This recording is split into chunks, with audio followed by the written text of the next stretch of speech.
विद्यार्थी मित्रांनो नमस्कार. चला सोडवूया स्वाध्याय 5.9. पहिला प्रश्न बघा. 12.1 चे दशमान मूल्य काय आहे? म्हणजे 12.1 ला दशांश अपूर्णांकामध्ये असं कसं लिहायचं? उत्तरामध्ये 12.625 12.12.12 येणार. याची एक पद्धत सोपी आहे बघा. 12.1/16 असं आहे ना. याला आपण काय करतोय, याला अपूर्णांक तयार करा. अंश आणि छेदाधिक अंश याचा एक साधा अपूर्णांक कसा तयार करू आपण? याला 16 गुणेला 12 याचा नाचा गुणाकार अधिक हे, बरोबर आहे, अशा पद्धतीने मांडला जातो. 16 गुणेला 12 हा पूर्णांकयुक्त अपूर्णांक असेल तर अशा पद्धतीने मांडतात. आता 16 गुणेला 12 यांचा गुणाकार करूया. 16 गुणेला 12 12 सकम 72 72 शी 2 चले 7 12 1 12 7 19 आणि त्याच्यामध्ये 1 मिळवा. किती झाले? 1 मिळवला 193. 193 आला वरचा गुणाकार आणि बेरीज. वरचं उत्तर आलं आणि खाली आले 16. आता काय करायचं, याचा आणि याचा भागाकार करून टाकायचा. बरोबर इथे पहा 12 12 12 उत्तरामध्ये आहे, तर एक पहिल्यांदा 1 नी भाग द्यावाच लागेल ना. इथे बघा, इथे करू 16 भागिला 193. दशांश चिन्हाच्या नंतर 3 अंकापर्यंत करूया. चला 16 1 16 19 मधून 16 गेले, 3 राहिले, वरचे घेतले 3. 16 इथे आहे 2 ती भाग दिलेला उत्तर पर्यायामध्ये. 16 2 32 जमतेच बघा. 33 मधून 32 गेले, 1 राहिले. मग दशांश चिन्ह द्यायचं आहे. इथे तुम्हाला म्हटलं दशांश चिन्हानंतर 3 अंक येईपर्यंत करू भागाकार. चला 16चा भाग 1 जात नाही म्हणजे 0चा भाग देऊया. 10तून 0 गेले, 10 राहिले आणि मग का करू, परत 1 0 देऊ. आता 16चा पाढा. 16 1 16 16 2 32 16 3 48 16 4 64 16 85 16 6 96. बघा किती आला रे हे. 16 7 112 नाही जमत. 16 6 96. 100 मधून 96 गेले, 4 राहते. आता तोपर्यंत आपण गणित करू नाही, इथं पर्याय पाहू बघा. 12.06 कुठं आलं रे? पहिल्या पर्यायात नाही आहे, दुसऱ्या पर्यायात नाही, तिसऱ्या पर्यायात आहे. इथे काय 12.05, इथं आहे 12.06. म्हणजे आपला पर्याय कोणता आला? पर्याय क्रमांक सी. बघा समोर हे दुसरं गणित पहा. 0.04 संख्या लिहून घेतो मी. या संख्येला व्यवहारी अपूर्णांकात कसे लिहाल? याप्रमाणे व्यवहारी अपूर्णांक तयार करायचा. तर यावेळेस एक सोपी गोष्ट बघा. इथे दशांश चिन्हानंतर किती अंक आहे? 2. आणि इथे बघा हा अपूर्णांक तयार करताना याचा दशांश अपूर्णांक आहे. हा दशांश अपूर्णांक म्हणजे यावेळेस काय करायचं, जेवढे अंक आहे ना तेवढे 0 खाली देऊन द्यायचे. दिले बघा. दशांश चिन्हानंतर किती अंक आहे? 2 आणि वरतं फक्त 4. याचं उत्तर हे आणि याचं उत्तर हे. हा व्यवहारी अपूर्णांक, व्यवहारी अपूर्णांकाचा दशांश अपूर्णांक असा पुढे. आता या पर्यायाचंच उत्तर येणार आहे. कसं? ह्या दोन्ही संख्या इथं बघा, हा तर भाग निश्चितच राहणार नाही, कारण 400 कसं उरणार आहे रे? बाकी येऊ शकते कुठलंही बी. आपण बघूया, दोन्ही संख्येला एकाच संख्येने भाग जाते. कोण्या? या संख्येला जाते पहिल्यांदा. असं जर पाहिलं तर पहिले 4 100ला जाते. कसं जाते बघूया. 4 100ला. हे दोन्ही संख्या 4च्या पाड्यात आहे. कसं बघू? 4च्या पाड्यात आहे का 100? बघू, 4 100ला जाते का? 4 1 4, 4 2 8 आहे ना.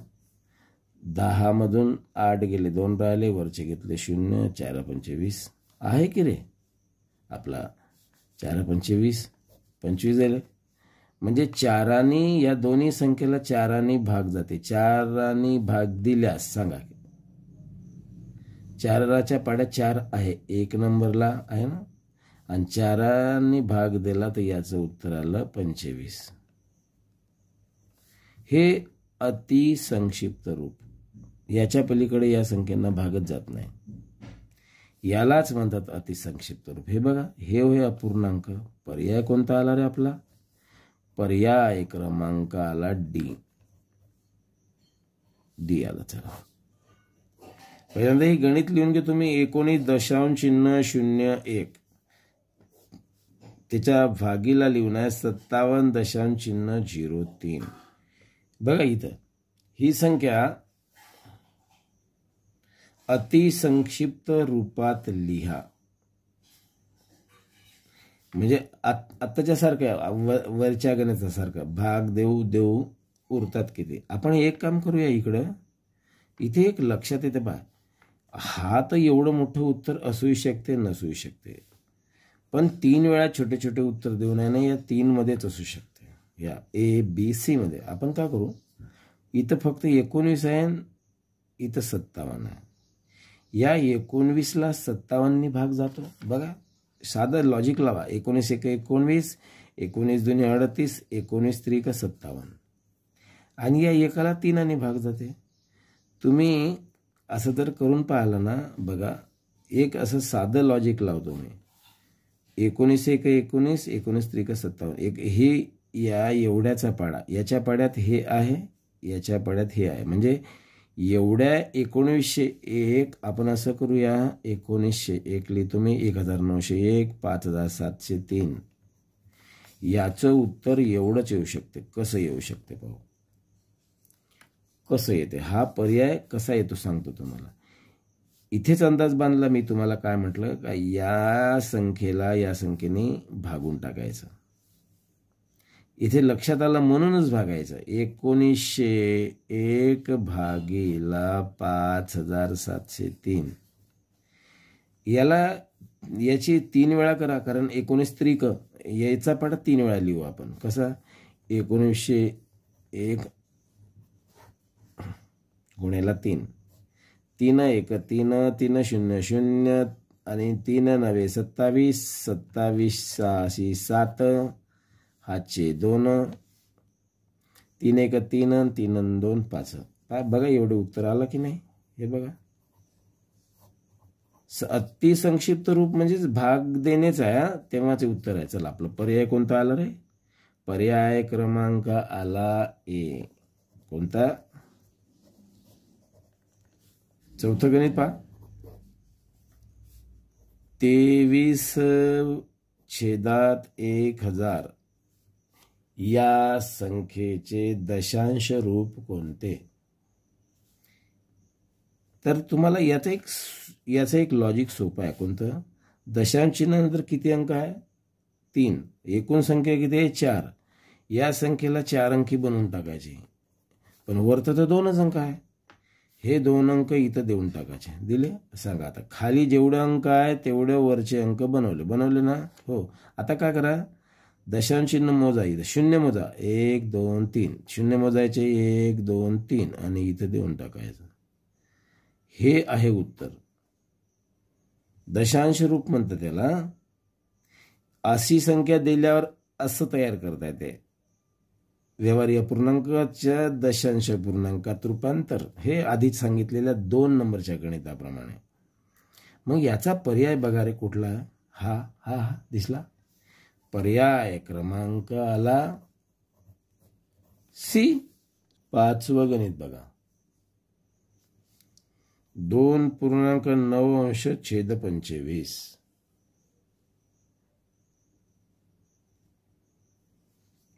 2.9 छेद 25 ही संख्या दशांशात कशी लिहाल.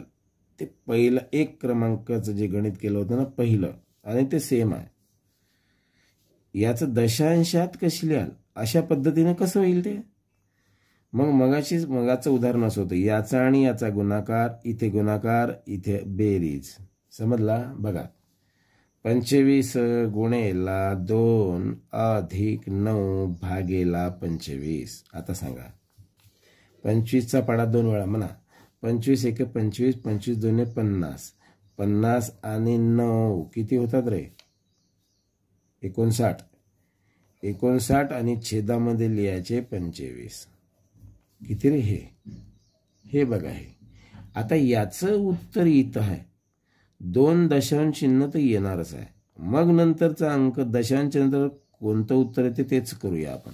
25 भागीला इथे खाली करूया बघा. 25 भागीला 59. 25 एक 25, 25 दोन्ही 50, 25 त्रिक 75. आपल्याला करता येऊ शकते बघा. 25 दुने 50. तिथे पर्यायामध्ये 2 2च आहे. चला 2चा भाग दिला. इथं राहिले 9. बरोबर आहे ना. 0 आहे ते, पण 9तून 0 गेले 9 राहिले. मग इथं देऊ दशांश चिन्ह, इथं देऊ 0. आता सांगा कितीचा भाग जाते रे. 25 एक 25, 25 दोन 50, 25 एक 75, 25 चौक 100. 100 जात नाही, घ्यावं लागते 3चा भाग. चला इथे वजाबाकी करू नये आपण. 2 दशांश चिन्ह 3 कुठे आहे रे. हा एक अंक आहे. हा बरोबरच आला. आता कोणतं हे नाही.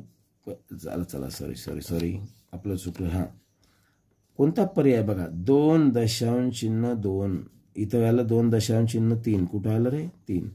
इथं आहे का 2 दशांश चिन्ह 2. 2 दशांश चिन्ह 0 नाही आहे. तिसरं पहा 2 दशांश चिन्ह 3 आणि चौथा आहे 2 दशांश चिन्ह 6.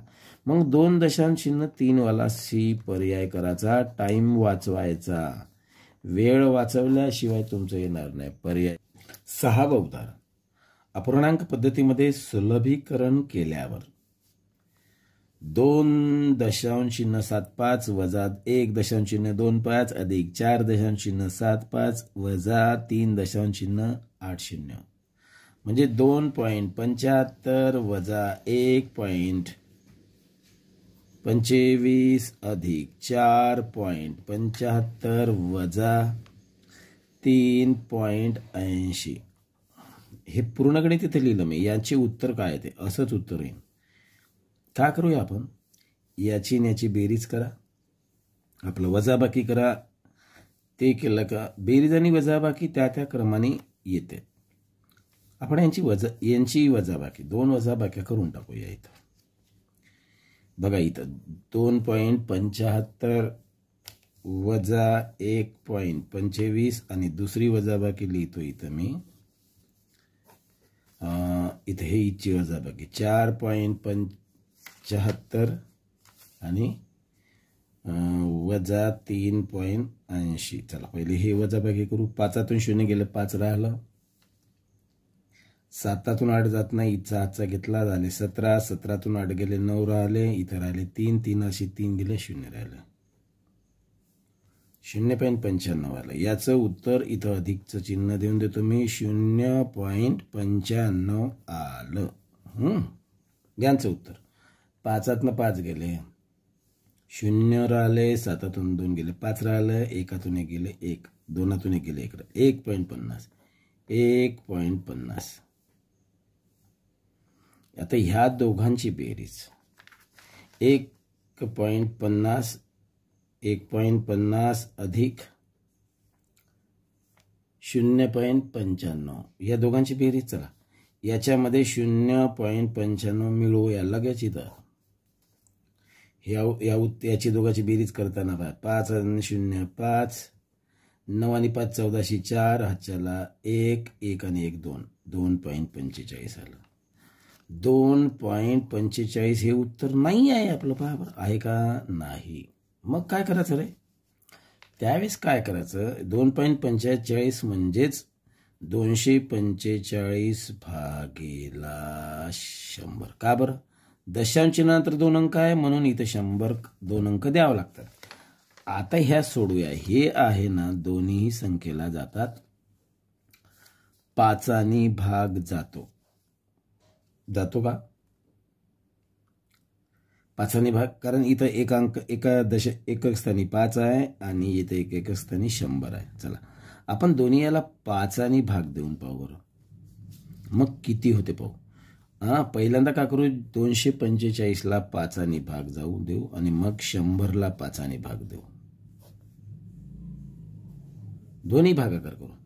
पहिला 5 1 5 5 2 10 5 3 15 5 चौक 20 5 चौक 20 20 आले रे.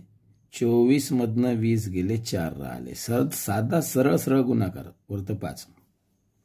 5च्या पाड्यात 45 आहे. 5 9 45. चला बाकी लिहू नाही. 45 आलं. वरत किती आले 49. खाली किती यांचं कसं 5 1 5 5 2 10 10 झाले. 0 राहिलं इथं देऊन देऊ. खाली आले 20. आता सांगा तरी उत्तर हे नाही रे. बघा आहे का हे नाही आहे उत्तर. मग आता काय करूया उत्तर किती इथं उत्तर किती आलं आपलं 49 भागिला 20. म्हणजे काय करू परत काय करू या दोघांचा भागाकार करूया. 20 भागिला 49 आपला 49 यांचा भागाकार. चला 20 1 20 20 2 40. 9 0 गेले 9 राहिले 4 4. बघा आता पुढचा इथे का नाही पर्याय बघा. हे हे हे हा पर्याय 1 नंबरचा पर्याय आणि आपलं उत्तर जुळतंय कुठंतरी. बघा बरं हा 1 नंबरचा हा पर्याय आणि हे बघा हा आपला हा पर्याय ना हे कुठंतरी जुळत आहे आपलं. हे बघा हा 1 नंबरचा पर्याय हेच कुठंतरी आहे ना. भागाकार 2 आला इथे आला इथे नाही आला. इथे भागाकार 5 भागाकार 5 म्हणजे हा हे आहे हे 2 जे आलेत ना इथे पाहिजेत. म्हणजे हे उत्तर नाही आहे हे नाहीच आहे. राहिले हे 2 पैकी कोणत्या उत्तराशी उत्तर जुळत आहे रे. हे कसं मांडायचं असते बघा ह्या गणितात. पुढचं नाही करू आपण उदाहरण कारण उत्तर इथं आलं. मग काय करायचं हे 20 आहे ना 20 ठेवायचे खाली. बघा आधीचं कसं होतं रे असं होतं ना. बघा आधीचा पर्याय आपला असा होता ना. हे बघा इथं हा आणि आता त्याचा उत्तर आलं हे लिहायचे असतात 20 खालचे खालीच लिहायचे. पण हे या ठिकाणची मांडणी हे 2 लिहायचे इथे 2 पूर्ण अंक आला. बाकी राहिलेले लिहित असतात वरत. आता सांगा असा बाकी वरती छेदामध्ये आधीची संख्या भागाकार आलेला आधी इथे. हा पर्याय कुठे आहे बघा. पर्याय क्रमांक आहे हा 1 आहे ना रे. बघा हा पर्याय क्रमांक आपला आहे 1 म्हणून पर्याय क्रमांक ए हे उत्तर आहे. 7वं गणित एक सोपं गणित आहे बघा. 1/2 म्हणजे 1/2 3/8 7/16. याचा दशमान सममूल्य आहे. हे या पद्धतीनं कसं उत्तर येईल. उत्तर तर थोडंसं अजबच दिलं. इथे अपूर्णांक आहे आणि इथं दशांश अपूर्णांक दोन्ही अपूर्णांकच आहे. हे अशी गणित दिसायला कठीण असतात पण सोडवायला सोपं. का करूया आपण या सर्व पाड्यामध्ये 16 आहे बघा. 16च्या पाड्यात 16 आहेच. 8च्या पाड्यात 16 आहे. 8 2 16 आणि 2च्या पण पाड्यात 16 आहे. 2 8 16 आहे ना. खालचा पाया समान केली की नाही बेरीज करता येते आपल्याला. म्हणून का करूया बघा, तुम्हाला लक्षात येण्याकरिता. हां चला का करू, याला 8 गुणू म्हणजे 16 आले पाहिजे. हां याला 8 गुणू आणि याला 8 गुणू. गुणा बरं. आता इथे अपूर्णांक असंच ठेवतो मी बघा. एवढा सगळ्या ठिकाणी छेद 16 आला पाहिजे. येतेच. याला जर समजा याला 8 गुणल्या तर 8 1 8, याला 8 गुणा 8 2 16. याला कितीने गुणावे लागते, 16 आले पाहिजे. याला 2 गुणावं लागते म्हणा. 2चा पाडा 8 वेळा, 2 8 16 झाले. आणि 2चा पाडा 3 वेळा म्हणा. त्यालाच मग त्या सारख्या संख्येने बघा, याला गुणला आपण 8 तेव्हा 16 16 आले. आता अशी बेरीज तुम्ही नेहमी केली असेल. कशी, खाली 16 लिहितो पायासारखा असल्यामुळे, छेद समान असल्यामुळे, आणि वरती लिहितो 8 अधिक 6 अधिक 7. याचं उत्तर बघा रे किती होते. 8 आणि 6 14, 14 आणि 7 21, 21 भागिला 16. आलं काय पूर्ण उत्तर? पहा ना, उत्तर तर नाही आलं. मग का करू, असं दशांश चिन्हानंतर असं भाग देऊ, किमान 1-2 भाग देऊन पाहू आपण. यांचा भागाकार असं गणित आल्यावर तसंच करायचं. 16 भागिला 21, 16 भागिला 21 का 11. 16 1 16, 16 2 32. जमते का? नाही. 16 1 16.